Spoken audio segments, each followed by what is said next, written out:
कहानी शुरू होती है एकदम क्रीपी से मैंशन के शॉट से। इस मैंशन का नाम है स्वॉन ग्रेव।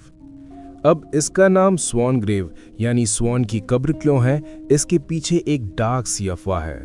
लोग कहते हैं कि पहले यहाँ बहुत सारे स्वॉन्स यानी हंस मारे गए थे, बल्कि मैंशन के आसपास के जंगलों में हजारों की तादाद में उनकी लाशें मिली थीं। इसी वजह से इसका नाम पड़ गया स्वॉन ग्रेव। और इस मैंशन का जो मालिक है भाई, उसे लोग एक डीमन मानते हैं। वो बहुत ज़्यादा क्रूअल है। और फिर हमें एंट्री दिखती है मैंशन के मालिक की, जिसका नाम है मार्क्वस रॉथबार्ट लोहेनग्रेन। इस मैंशन के अंदर एक ऐसा सीक्रेट रूम है जिसके अंदर जाना किसी को भी अलाउड नहीं है। और तभी हमारी नज़र पड़ती है हमारी मेन कैरेक्टर अन्ना पर।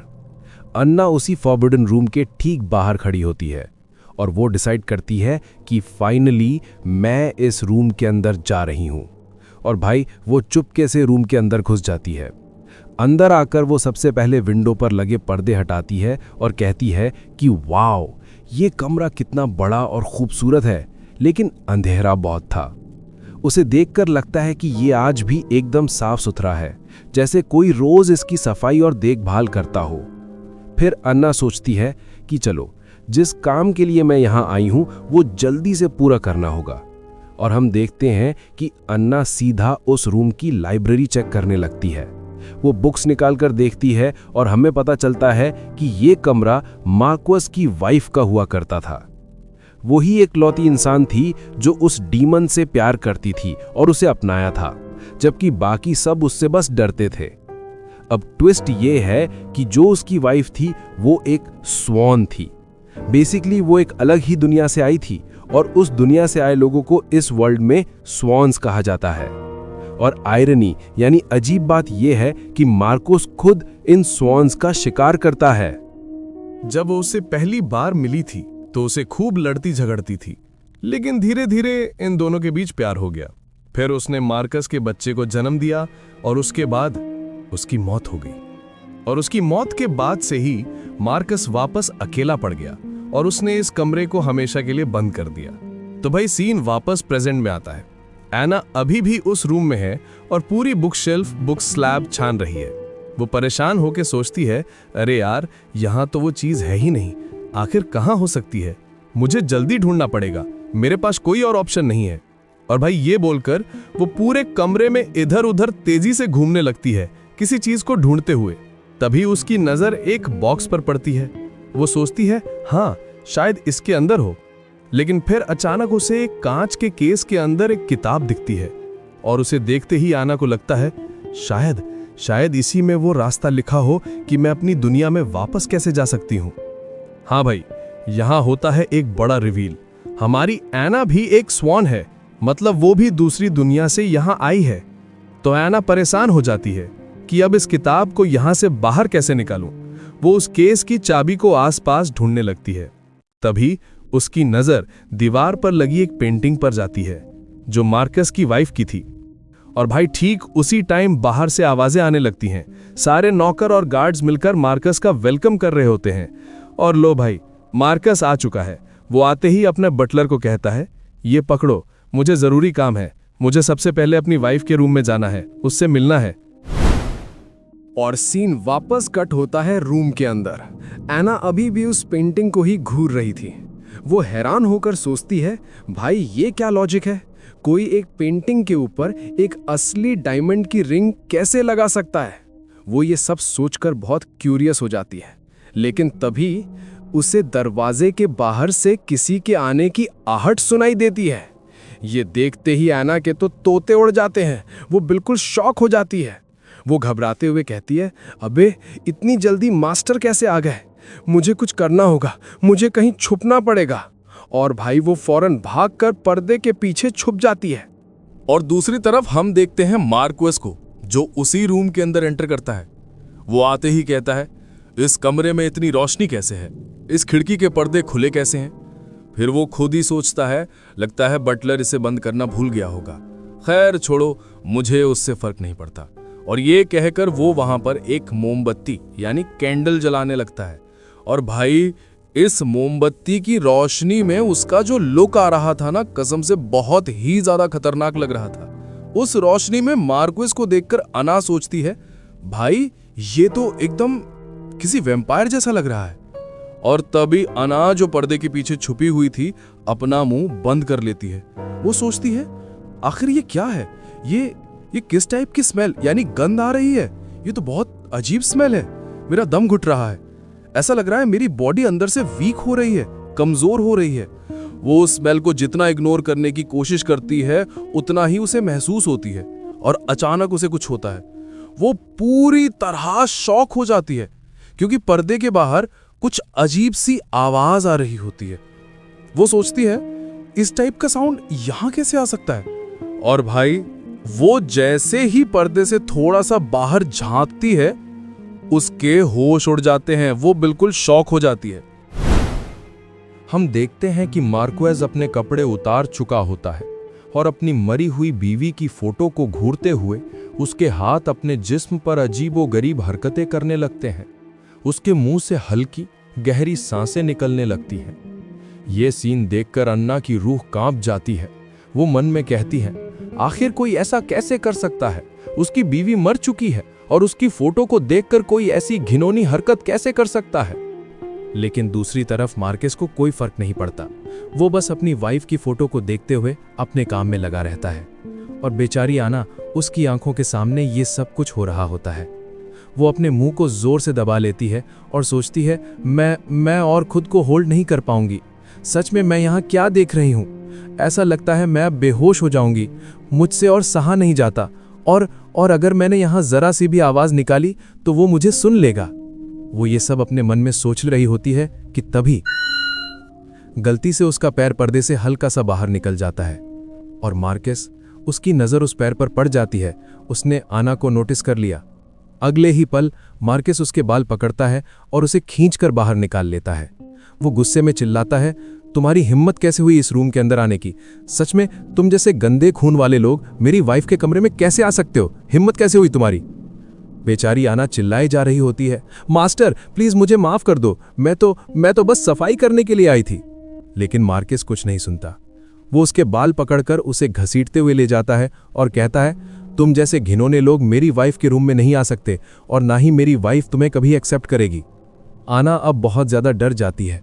वो रोते रोते कहती है, प्लीज प्लीज मास्टर मुझे माफ कर दो, मैं ऐसी गलती दोबारा नहीं करूंगी। प्लीज अपनी वाइफ के लिए ही मुझे माफ कर दो।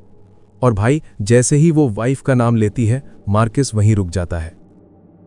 वो ऐना के पास आता है, उसके गाल को बहुत टाइट से पकड़ लेता है और कहता है, अपनी आंखें खोलो। हमारी ऐना डरते डरते अपनी आंखें खोलती है और जैसे ही मार्केस उसके चेहरे को देखता है, वो बिल्कुल शॉक हो जाता है। वो कहता है, ये चेहरा, ये तो जाना पहचाना लग रहा है।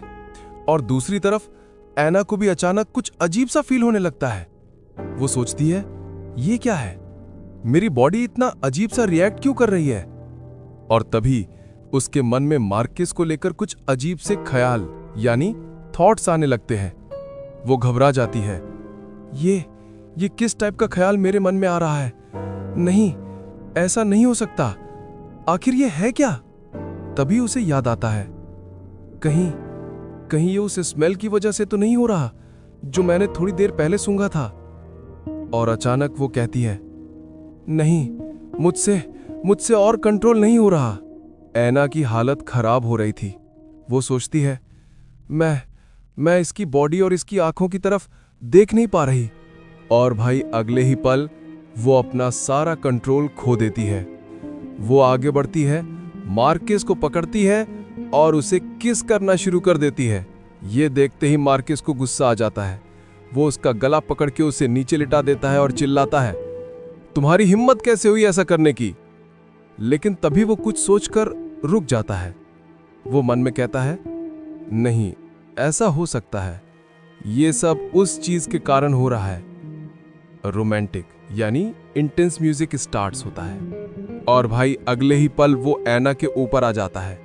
हाँ, यहां पर सीन पलट जाता है। अब मार्केस उसे किस करना शुरू कर देता है। ऐना जो अब होश में आ रही थी, वो घबरा जाती है और कहती है, नहीं मास्टर ऐसा मत करो, ये गलत है, नहीं, वहां नहीं। लेकिन मार्केस अब रुकने के मूड में नहीं था। वो कहता है, क्या तुमने मुझे मिस किया? और भाई ये कहते कहते वो अपने काम पर लग जाता है। दूसरी तरफ एना, जो अब पूरी तरह फंस चुकी थी, मन में सोचती है, इसे लगता है कि मैं इसकी वाइफ हूं, पर ये ऐसा क्यों कर रहा है? क्या ये सब उस कैंडल के कारण हुआ है, जिसके कारण इस पूरे रूम में इतनी अजीब सी स्मेल फैल गई है? और इधर मार्किस तो भाई पूरा चालू हो चुका था। एना दर्द से चिल्लाती है, प्लीज मास्टर रुक जाओ, ऐसा मत करो, मुझे बहुत ज्यादा दर्द हो रहा है। यह सुनकर मार्किस के चेहरे पर कोई फर्क नहीं पड़ता। वो कहता है, तुम तो बिल्कुल एक छोटी चिड़िया की तरह रोए जा रही हो मेरे सामने। ऐसा लगता है कि यह तुम्हारा फर्स्ट टाइम है। यह बात सुनकर एना के दिमाग में आता है, हाँ ये मेरा फर्स्ट टाइम ही है, बट नहीं ऐसा मत करो। वो चिल्लाती रहती है, लेकिन मार्किस उसकी एक नहीं सुनता, वो बस लगा रहता है। तभी दर्द सहते हुए एना की नजर दीवार पर लगी उस पेंटिंग पर जाती है, मार्किस की वाइफ की फोटो पर, जो ऐसा लग रहा था जैसे उन दोनों को ही देख रही हो। यह देखकर एना और भी शॉक हो जाती है। वो सोचती है, आखिर ये किस टाइप की मुस्कुराहट है जो मुझे इस हालत में इस तरह घुरे जा रही है? और फिर जो सीन होता है वो फ्लिकर कर जाता है। हम सीधा पहुंच जाते हैं एना के पास्ट में। अपनी असली दुनिया में एना एक नॉर्मल सी हाई स्कूलर हुआ करती थी। हम देखते हैं उसके फ्रेंड्स उससे पूछते होते हैं, हे एना, तुम आज हमारे साथ हैंग आउट करने नहीं आओगी क्या? चलो ना, एंजॉय करते हैं। तुम हमेशा बस पढ़ती रहती हो, इतना पढ़ना भी ठीक नहीं है। लेकिन एना उन्हें मना कर देती है। वो कहती है, गाइस सॉरी, बट मुझे यहाँ से जाना पड़ेगा अपनी मॉम से मिलने के लिए। और अगले ही सीन में हम देखते हैं कि एना एक हॉस्पिटल में आ चुकी है अपनी माँ से मिलने। यहां हमें उसकी बैक स्टोरी पता चलती है। अन्ना के डैड कुछ साल पहले एक एक्सीडेंट में मर चुके थे। उसके बाद उसकी मॉम ने ही उसे अकेले पाल पोस कर बड़ा किया था। लेकिन अब उसकी मॉम को भी एक ऐसी बीमारी हो चुकी है जिसके कारण वो हमेशा बहुत बीमार रहती हैं। और तभी अन्ना अपनी मॉम को अपने अच्छे स्कोर्स के बारे में बताती है। वो कहती है, मॉम, मैं बहुत अच्छे नंबर लाई हूँ। सारे टीचर्स और हेडमास्टर मेरी बहुत ज़्यादा तारीफ कर रहे थे। वो अपनी सारी खुशी अपनी मॉम को बताना चाहती थी, लेकिन उसकी मॉम कोई रिएक्शन ही नहीं दे रही होती।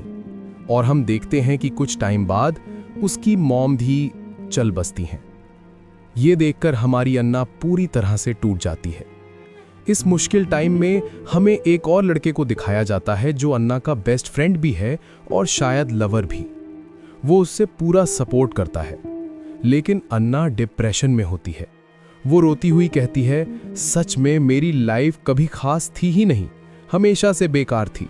मैंने हमेशा बस अपने मॉम डैड का प्यार पाने के लिए इतनी दिल और जान से मेहनत की, लेकिन मेरी लाइफ से सब कुछ छीन लिया गया। मैं बस कुछ शब्द सुनना चाहती थी कि वो मुझसे प्यार करते हैं।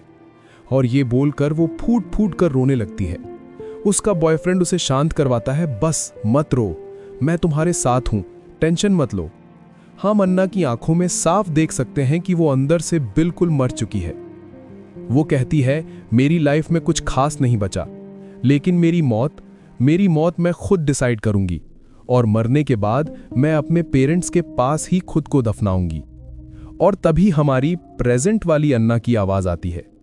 वो कहती है, हाँ ऐसा ही होने वाला था, मैं पास्ट लाइफ में ऐसा ही करना चाहती थी, लेकिन अचानक वहां सब कुछ बदल गया। और फिर हमें वो दिन दिखाया जाता है। आसमान में एक रेड मून, लाल चांद था।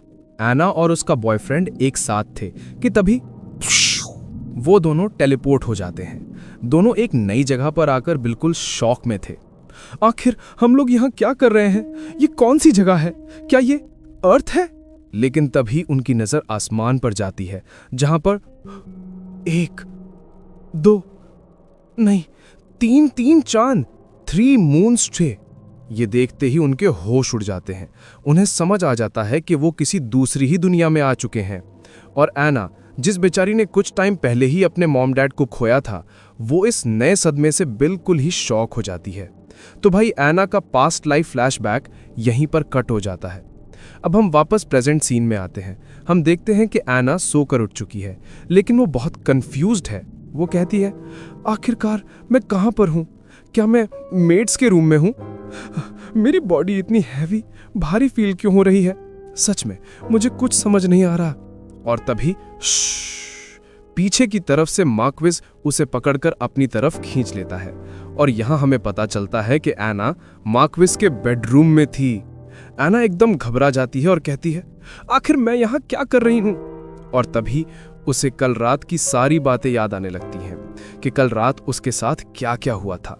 ये सोचते ही वो कहती है, मुझे यहाँ से जाना पड़ेगा इसके उठने से पहले। हम देखते हैं वो जल्दी से उठती है और अपने कपड़े समेटने लगती है और तभी उसकी नजर वापस उस पेंटिंग की तरफ जाती है। भाई ये देखकर एना बहुत ज्यादा डर जाती है। वो कहती है, आखिर ऐसा कैसे हो सकता है? और वो उस रूम से फौरन भाग जाती है। भागते हुए वो अपने मन में खुद को समझाती है, नहीं, इसमें मेरी गलती नहीं है, ये सब उस ड्रग के कारण हुआ होगा। मुझे लगता है उस मोमबत्ती में कोई नशीली चीज थी जिसके कारण मुझे कल रात इतना अजीब फील हो रहा था। हाँ, इसमें नहीं कोई गलती नहीं है, और वैसे भी ये बस एक बुरा सपना है, मैं इसे भूल जाऊंगी। और फिर सीन कट होता है। हम अन्ना को देखते हैं जो अब अपने मेड्स वाले रूम में पहुंच चुकी है। वो वहां बहुत अकेली और सहमी हुई सी लग रही है। तभी पीछे से उसकी फ्रेंड आती है और कहती है, हे अन्ना, तुम ठीक तो हो ना? कल रात से तुम बहुत अजीब बिहेव कर रही हो, ऐसा लगता है तुम्हारी तबीयत ठीक नहीं है। अन्ना फौरन कहती है, नहीं नहीं, मैं बिल्कुल ठीक हूँ, मेरी टेंशन लेने की जरूरत नहीं है। तो उसकी फ्रेंड कहती है, अच्छा सच में ठीक हो ना? वैसे भी तुमने कल पूरा दिन काम किया था, और पता है कल ना एक बहुत बड़ा बखेड़ा खड़ा हो गया था। भाई जैसे ही अन्ना ये सुनती है उसकी हालत खराब हो जाती है। उसे लगता है कि उसकी फ्रेंड उसी चीज के बारे में बात कर रही है जो कल रात मार्केस के रूम में हुआ था। लेकिन तभी उनके पीछे से एक और साथी मेड आ जाती है और आके कहना शुरू करती है। तो वो नई मेड आके गॉसिप शुरू कर देती है, अरे तुम लोगों को पता है कल क्या हुआ? हमारे मास्टर ने मिस सातेश को पूरी तरह इग्नोर कर दिया, उनसे बात तक नहीं की और उनके सामने से निकल गए। इसी वजह से वो इतना गुस्से में थी और अपना सारा गुस्सा बेवजह हमारी एक मेड पर निकाल रही थी। तभी वहां हमारी हेड मेड आ गई और उन्होंने मिस सातेश को बहुत ज्यादा डांटा। ये सुनकर मिस सातेश चिल्लाने लगी, तुम्हारी हिम्मत कैसी हुई मुझ पर चिल्लाने की? भाई इस पर हेड मेड ने जो जवाब दिया, ये जो मेड है ये लोहिन ग्रिन फैमिली की है, तुम्हारी कोई पर्सनल मेड नहीं है, तो तुम्हारा उस पर चिल्लाने का कोई हक नहीं बनता, समझी? मिस सातेज फिर चिल्लाई, तुम्हारी हिम्मत कैसे हुई मुझसे ऐसे बात करने की? तो हेड मेड ने साफ बोल दिया, अपनी आवाज नीचे रखो, तुम बस यंग मास्टर की ट्यूटर हो, उससे ज्यादा कुछ नहीं, तुम यहाँ की मालकिन नहीं हो। भाई ये बात सुनने के बाद मिस सातेज गुस्से में वहां से चुपचाप निकल गई। लेकिन हमारी अन्ना, उसका इन बातों में कोई ध्यान ही नहीं था। वो तो अपने मन में बस मार्क्वेस के बारे में ही सोचे जा रही थी। वो सोचती है कल रात जो कुछ भी हुआ सच में वो एक गलती थी, लेकिन जैसे ही मैं अपने रियल वर्ल्ड में वापस पहुंच जाऊंगी मैं ये सब बातें भुला दूंगी। वैसे भी मेरी यहाँ की लाइफ तो बिल्कुल फेक है, नकली है, मुझे इससे कोई फर्क नहीं पड़ता। लेकिन हम साफ देख सकते हैं कि वो अंदर से बहुत ज्यादा डरी हुई थी। और तभी सीन कट होता है और हमें मार्क्वेस के पास्ट का एक सीन दिखाया जाता है जहां पर उसकी वाइफ जो एक स्वान थी उसके साथ है। वो कहती है, अब मेरा जाने का टाइम हो चुका है, मुझे यहां से जाना होगा। और इससे पहले कि मार्क्वेस कुछ समझ पाता वो उसके सामने ही खिड़की से कूद जाती है।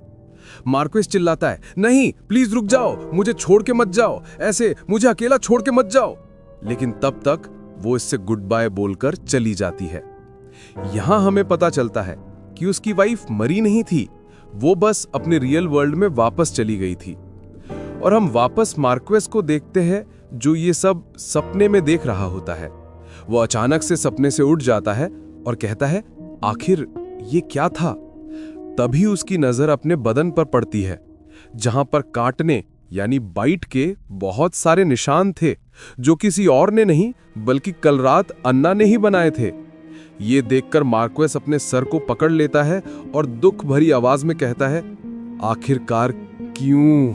मैं तुम्हें अपने सपनों में भी क्यों नहीं पकड़ सकता? मार्क्वेस दुखी होकर कहता है, तुम हमेशा हमेशा मेरे से दूर चली जाती हो। वो अपनी वाइफ के बारे में बात कर रहा होता है। तभी वो गुस्से में अपने बटलर को बुलाता है। बटलर फौरन हाजिर होता है और कहता है, मैं आपकी कैसे मदद कर सकता हूं मास्टर? इस पर मार्क्वेस उसे ऑर्डर देता है, कल इस रूम को जिसने भी क्लीन किया था उसे आज से मेरी पर्सनल मेड बना दो। बटलर ये सुनकर सब समझ जाता है और कहता है, जी मास्टर, और वहां से चला जाता है।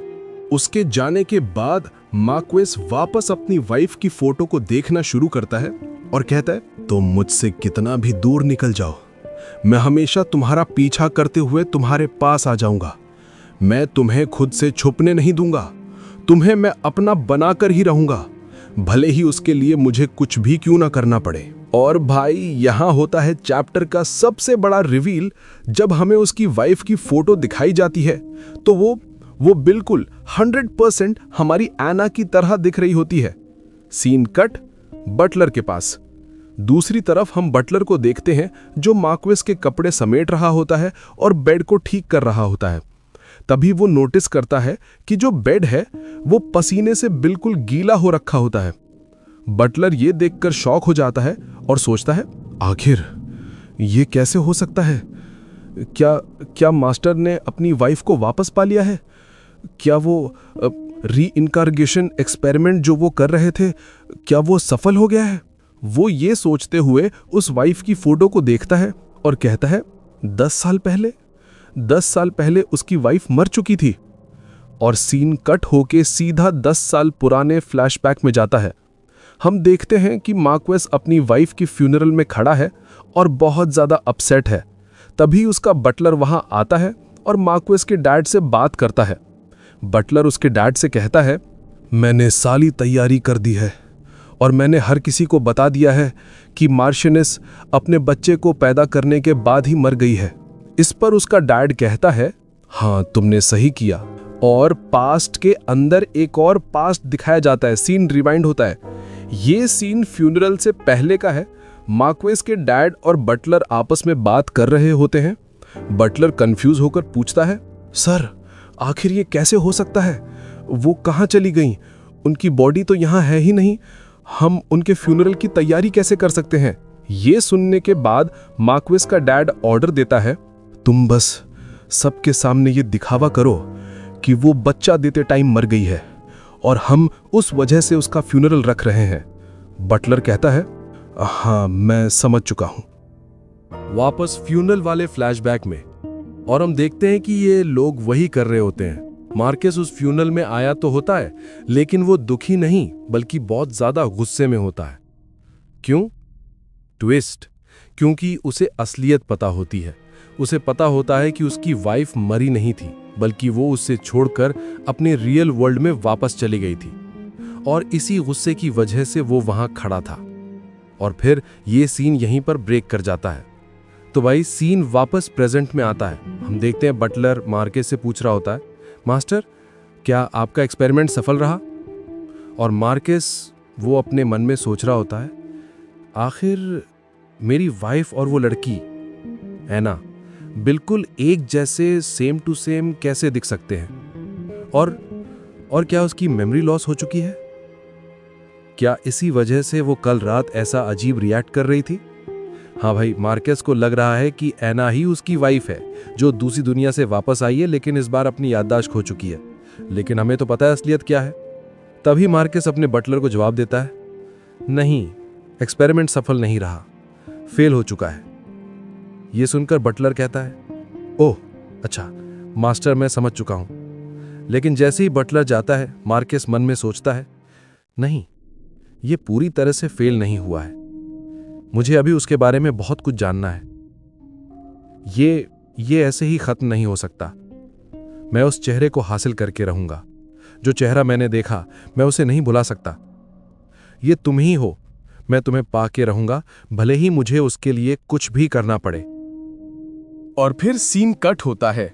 हम एना को देखते हैं जो बाकी मेड्स के साथ मिलकर मैंशन की सफाई कर रही होती है। तभी उसकी साथी उसे पूछती है, एना तुम्हारा काम खत्म हो गया? एना कहती है, नहीं, मेरा काम अभी कहाँ खत्म हुआ है। उसकी साथी कहती है, अरे जरा उधर तो देखो। हम देखते हैं खिड़की के पास एक लड़का खड़ा होता है जिसका नाम होता है जोजियन। ये देखकर एना कहती है, जोजियन तुम यहाँ क्या कर रहे हो? उसकी साथी मेट कहती है, तुम्हारा कजन ब्रदर आया है, तुम उसके साथ चली जाओ, मैं तुम्हारा काम कर लूंगी। एना पहले मना करती है, नहीं, इसकी कोई जरूरत नहीं है, लेकिन आखिर में उसे जाना ही पड़ता है। हम देखते हैं जोजियन उसके लिए कुछ कुकीज लाया होता है। वो कहता है, ये लो, ये मुझे गिफ्ट में मिले थे, तुम इसे खाओ, तुम्हें अच्छा लगेगा। और यहाँ हमें एक और बात पता चलती है, ये जोजियन असल में एना का कजिन नहीं बल्कि उसकी पास्ट लाइफ का बॉयफ्रेंड है। ये दोनों इस दुनिया में एक साथ आए थे और यहाँ पर भाई बहन होने का नाटक करके छुप रहे हैं ताकि वो यहाँ रह पाएं। जोजियन तभी एना से धीरे से पूछता है, तुम ठीक तो हो ना एना? एना बस कहती है, हाँ मैं ठीक हूँ। लेकिन हम देखते हैं कि एना वो कुकीज खाते हुए अपने मन में कल रात के बारे में सोच रही होती है। वो गिल्टी फील करती है और सोचती है, सच में मैंने जोजियन को धोखा दिया है। मैं ऐसा कैसे कर सकती हूँ जबकि वो इस दुनिया में सिर्फ मेरे कारण आया है और वो मुझसे इतना प्यार करता है और भरोसा करता है।